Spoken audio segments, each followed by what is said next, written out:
Mr Speaker, my question is to the Prime Minister.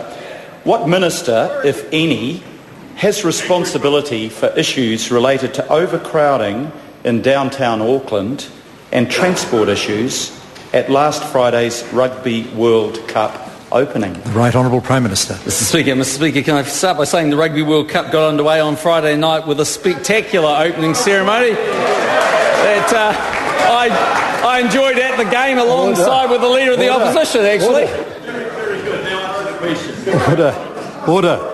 I'm on my feet.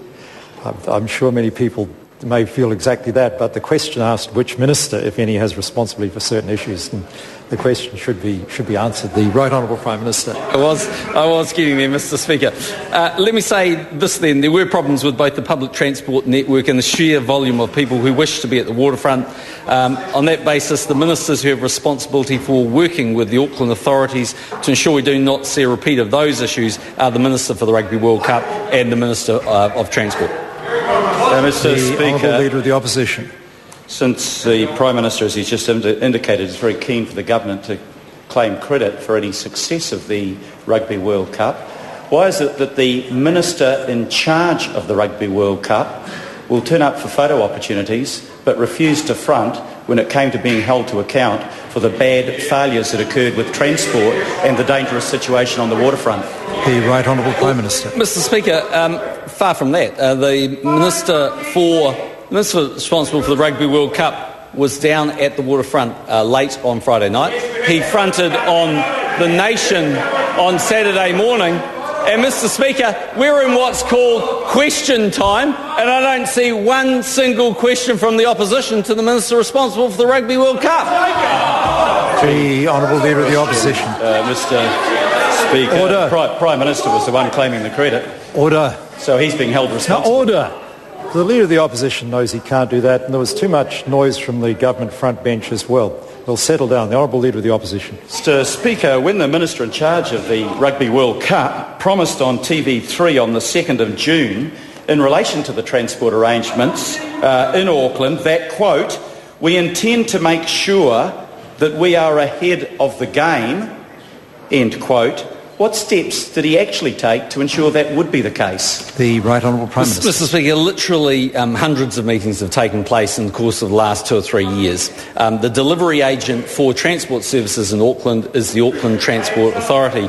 That is the council in Auckland, just in the same way that the responsibility, just in the same way that Wellington Regional Council was responsible here for the games that took place in the weekend.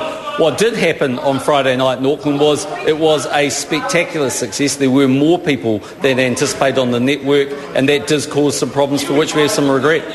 The Honourable Leader of the Opposition. While there are obviously dozens of meetings, and I think 43 photographs or something like that at railway stations, what did he actually do to carry out his word that the government would be ahead of its game in ensuring that those transport arrangements would work when he'd been warned that they wouldn't?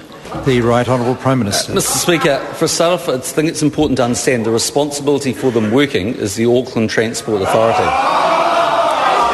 They are ultimately the people who are responsible for that, and a huge amount of energy and effort went in there by those authorities in Auckland, but clearly not enough for the massive number of people who turned up on Friday night.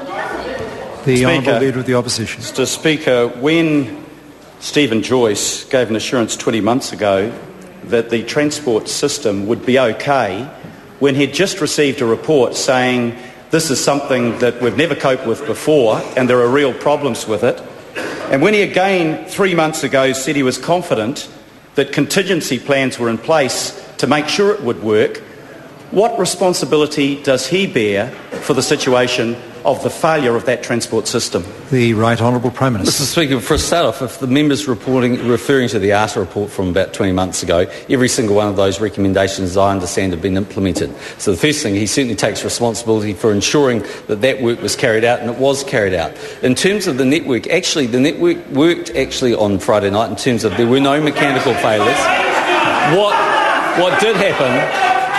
What did happen was there is a huge number of people on that network, far more than was expected, and there were some people that took action that actually stopped that network, but mechanically wise it worked. The Honourable Leader of the Opposition. Mr Speaker, when he as Prime Minister announced, launched and for 18 months promoted Queen's Wharf as party central, what consideration did he give to the ability of that venue and of the transport network to be able to cope with 150 to 200,000 people that he might have expected coming to it? And what responsibility does he therefore take? The Right Honourable Prime Minister. So, Mr Speaker, it's never in my wildest dreams I think 200,000 people would go to Party Central, and nor did they. Interestingly enough, where the government was the agent responsible for administration, one good example of that is Party Central, where it had the joint responsibility. That worked absolutely perfectly in terms of the 12,000 people.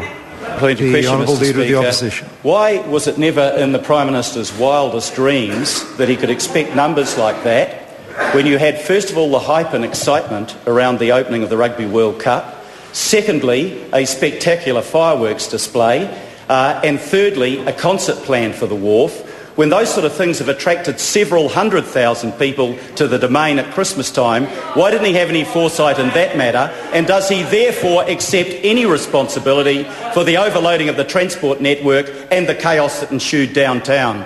The Right Honourable Prime Minister. Mr Speaker, because if you put 200,000 people on Queen's Wharf, it would sink. The Honourable Leader of the Opposition. Mr Speaker, is the Prime Minister saying that he washes his hands of any responsibility despite the fact he promoted an event consistently and repeatedly that easily could have been expected to attract those sort of numbers to the downtown area? And why doesn't he take responsibility instead of pointing the finger at everyone else? The Right Honourable Prime Minister. Well, interesting enough, Mr Speaker, I haven't been the one that's been pointing the finger. And actually, when the Leader of the Opposition was on the radio on Monday trying to be cool with Whammo, he also said, I'm not interested in pointing the finger of responsibility. But that was with Whammo. So back here in reality, Mr Speaker, what actually happened was, where there was joint responsibility for administration at Queen's Wharf, that worked absolutely perfectly. There were 12,000 people. The agents for other areas was the Auckland Council. Question number 3, Tim McIndoe.